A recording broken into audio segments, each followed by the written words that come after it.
Hai, masih bersama saya, Mr. Z bicara.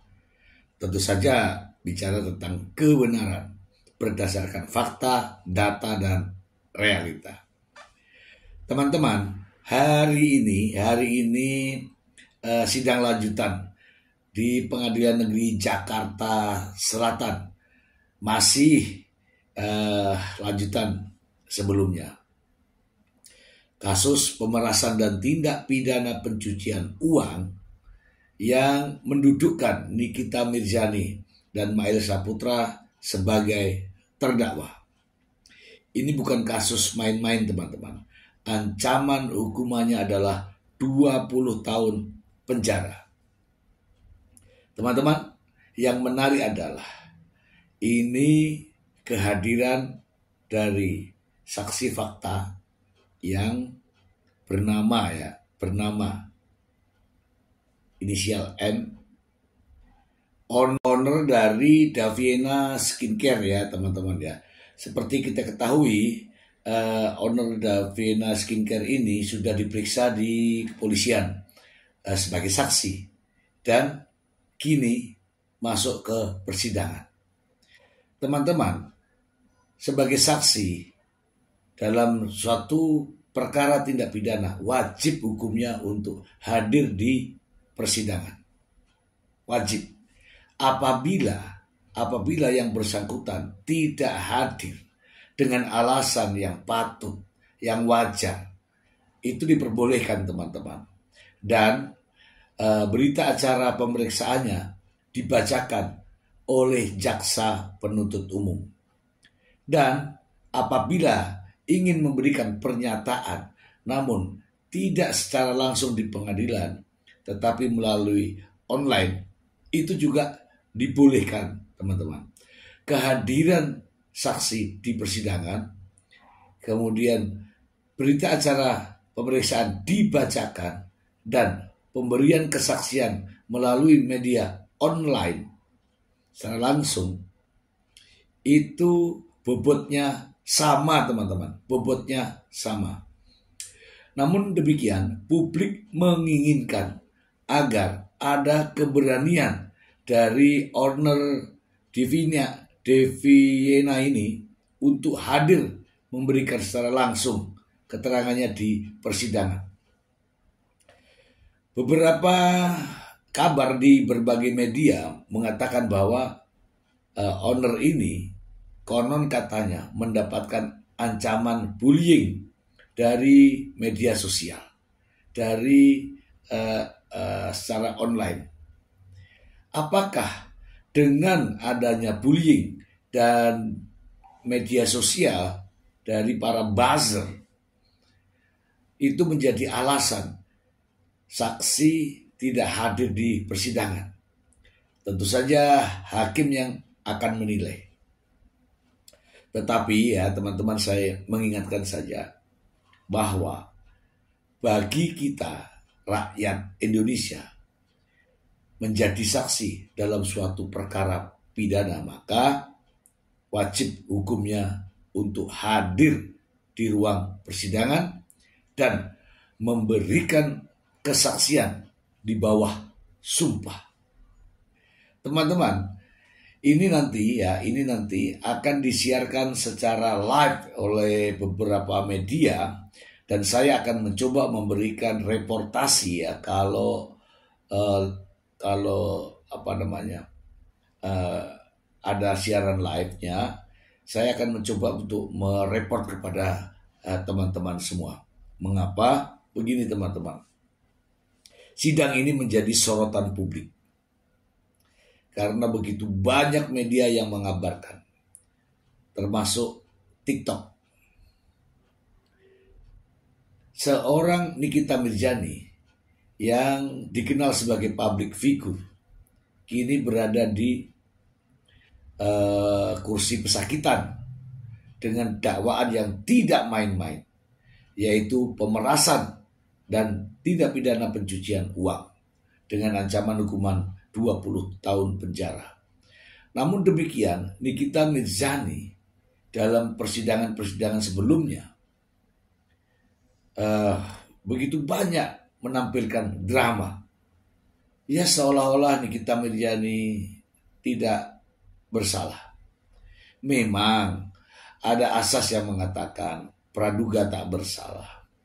Namun demikian sudah nampak begitu jelas ya, ada aliran dana uang 2 miliar untuk pembayaran rumah mewah.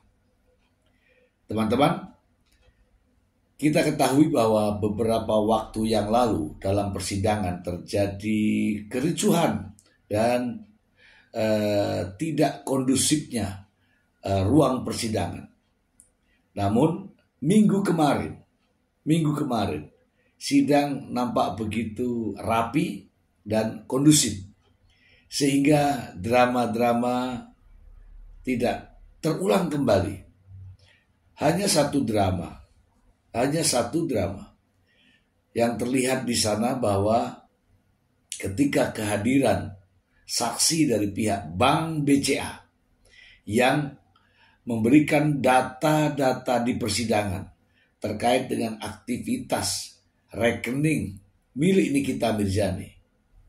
Namun rupanya Nikita Mirzani membuat pernyataan di ruang persidangan yang katanya tidak terima rekeningnya diobrak-abrik dan mengatakan bahwa ternyata tabungan di Bank BCA tidak aman dan ia akan mensomasinya kepada Bank BCA.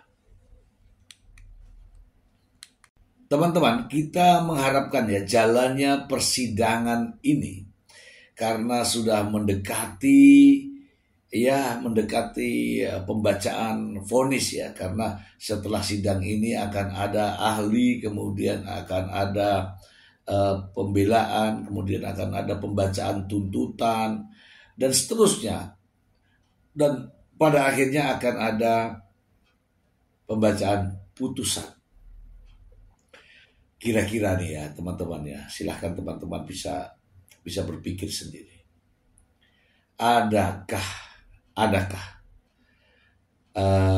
hal-hal yang dapat dipertimbangkan oleh hakim terkait tindakan-tindakan atau perilaku yang meringankan terhadap vonis Nikita Mirzani? Ataukah ada hal-hal yang dipertimbangkan oleh hakim terkait putusan yang akan meringankan Nikita Mirzani?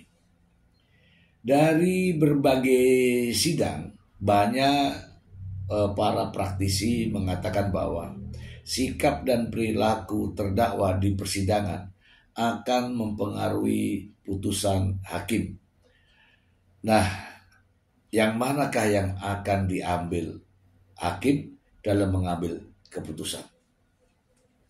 Teman-teman, dalam mengambil keputusan, hakim tentu saja akan mempertimbangkan dari fakta-fakta persidangan dan juga dari keyakinan hakim. Jika nanti terbukti, hakim jelas akan mengambil keputusan untuk memberikan vonis ya yang adil bagi terdakwa. Dan jika terdakwa tidak terbukti, maka hakim pun akan mengambil keputusan sesuai dengan fakta-fakta persidangan dan diambil demi keadilan. Namun demikian, kita sebagai pemirsa, sebagai pengamat, sebagai penonton, tentu saja punya hak untuk memberikan ulasan-ulasan terkait jalannya persidangan. Ini demi masa depan peradilan penegakan hukum di Indonesia. Apakah Apakah sudah lebih baik ataukah mundur ke belakang? Teman-teman, ruang sidang pengadilan bukanlah lapangan sepak bola. Bagi saya, bagi kita, ruang sidang pengadilan begitu sakral. Sehingga kita semua patut menghormati, menghargai jalannya persidangan. Dan inilah yang akan kita lihat bersama. Apakah proses jalannya persidangan ini sudah lebih baik dan kondusif, ataukah terjadi sesuatu hal yang menurut kita tidak tepat dilakukan oleh para pengunjung-pengunjung sidang. Teman-teman, kita akan mengulas proses persidangan ini dan memberikan komentar-komentar, ya. Kalau itu benar, pasti kita akan memberikan kalimat benar. Tetapi jika ini salah, maka tentu saja kita akan mengucapkan pernyataan-pernyataan yang mengkritik jalannya persidangan. Teman-teman, seperti kita ketahui bersama bahwa Nikita Mirzani dan juga asistennya Ismail Marzuki didakwa dengan pasal 27B yaitu pasal 369 ayat 1 yaitu pasal 55 ayat 1 KUHP dan juga pasal 3 Undang-Undang nomor 8 tahun 2010 tentang tindak pidana pencucian uang. Atas laporan dari Dr. Reza Gladys, akankah sidang ini berjalan dengan kondusif? Sebagaimana kita ketahui bersama bahwa sidang ini menampilkan atau menghadirkan begitu banyak owner dari merek skincare.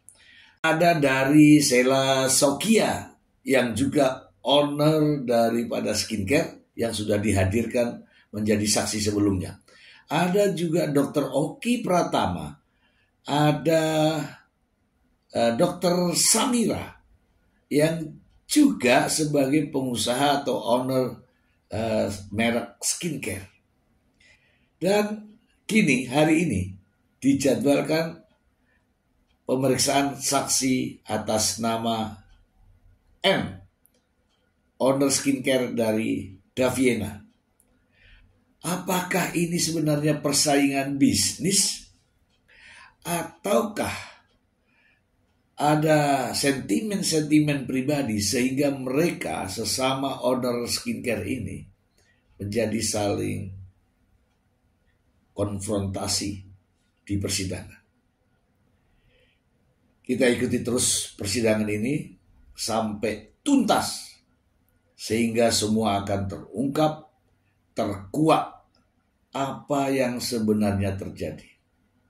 Apakah ini yang dinamakan dengan persaingan usaha bisnis tidak sehat? Mari kita saksikan bersama di channel Mr. Z, YouTube, dan juga akun TikTok.